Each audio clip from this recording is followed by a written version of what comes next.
Bismillahirrahmanirrahim. Assalamualaikum warahmatullahi wabarakatuh. Baiklah, perkenalkan nama saya Osama dengan NIM 08051382025082 kelas B. Baiklah, saya di sini akan mempresentasikan pengenalan alat-alat laboratorium, oseanografi fisika dan oseanografi kimia. Oke, materi yang pertama itu alat oseanografi fisika. Nah, yang pertama itu alat multiparameter.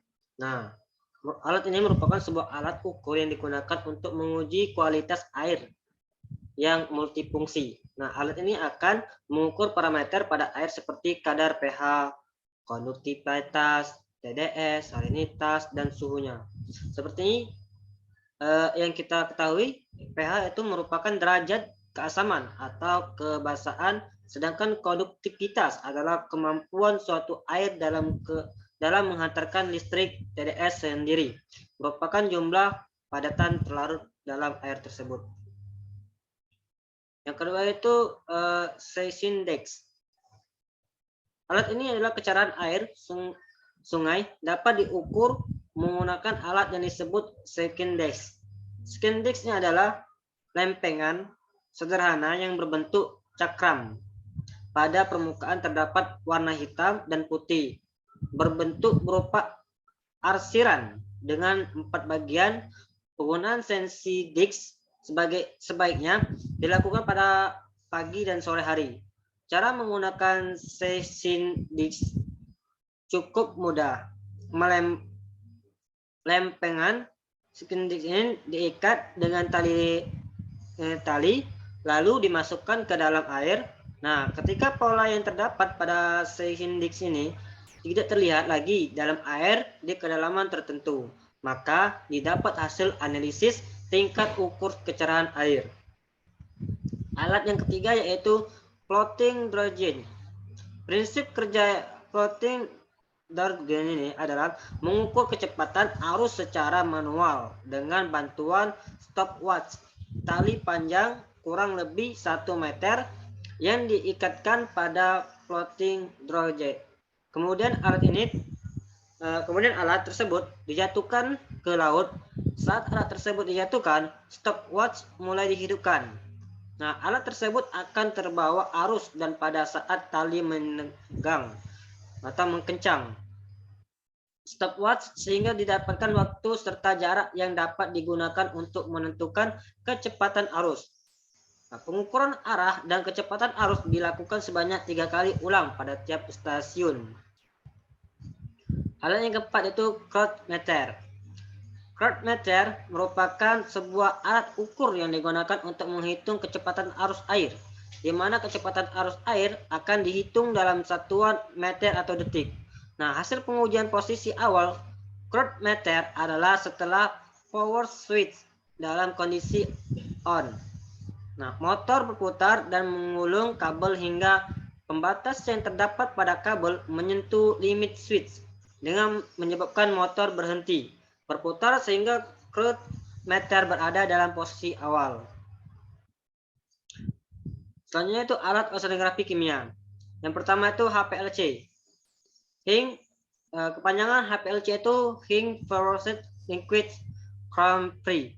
Nah, adalah teknik kromatografi CAR atau LC yang penting dan sering digunakan untuk pemisahan berbagai komponen dalam campuran. Tujuan penggunaan HPLC ini adalah memisahkan molekul dalam waktu minimum karena berbagai alasan kekurangan dari metode HPLC. Dewasa ini muncul suatu instrumentasi yang disebut sebagai UHPLC, Ultra High Fluorescent Liquid Chromatography, yang menawarkan efisiensi tinggi dalam analisis. Salah satu manfaat ditawarkan dalam sistem UHPLC adalah efisiensi yang lebih tinggi dibandingkan dengan HPLC. Hal yang kedua yaitu spektrofotometri. Spektrofotometri merupakan salah satu metode analisis instrumental yang menggunakan dasar interaksi energi dan materi. Nah, spektrometer ini dapat dipakai untuk menentukan konsentrasi suatu larutan melalui intensitas serapan pada panjang gelombang tertentu. Panjang gelombang yang dipakai adalah panjang gelombang maksimum yang memberikan absorpsi maksimum. Salah satu prinsip kerja spektrometri ini didasarkan pada fenomena penyerap sinar oleh spesies kimia tertentu di daerah ultraviolet dan sinar tampak visible, yaitu centrifuge. Centrifuge merupakan alat yang digunakan untuk memisahkan organel berdasarkan massa jenis melalui proses pengendapan. Dalam proses centrifuge menggunakan prinsip rotasi ataupun perputaran tabung yang berisi larutan agar dapat dipisahkan berdasarkan massa jenisnya.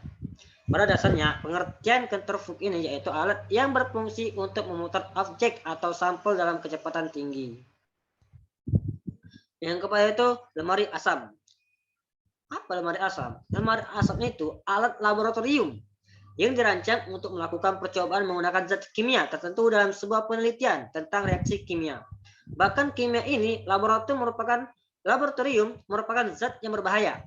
Jika langsung terkena anggota tubuh, cara kerja lemari asam yaitu adalah pertama, disambungkan steker pada lemari asam ke stop kontak. Yang kedua itu dinyalakan blower dan lampu pada lemari asam. Yang ketiga, penutup lemari asam dinaikkan pada saat menuangkan zat kimia. Dan yang keempat, setelah zat kimia selesai dibuang, penutup lemari asam diturunkan. Yang kelima, setelah percobaan selesai, blower dan lampu pada lemari di asam dimatikan. Nah, mungkin hanya itu yang bisa sampaikan alat-alat dari Osefish dan Osekim. Sekian dari saya. Apabila ada salah, saya mohon maaf. Sekian dari saya. Wassalamualaikum warahmatullahi wabarakatuh.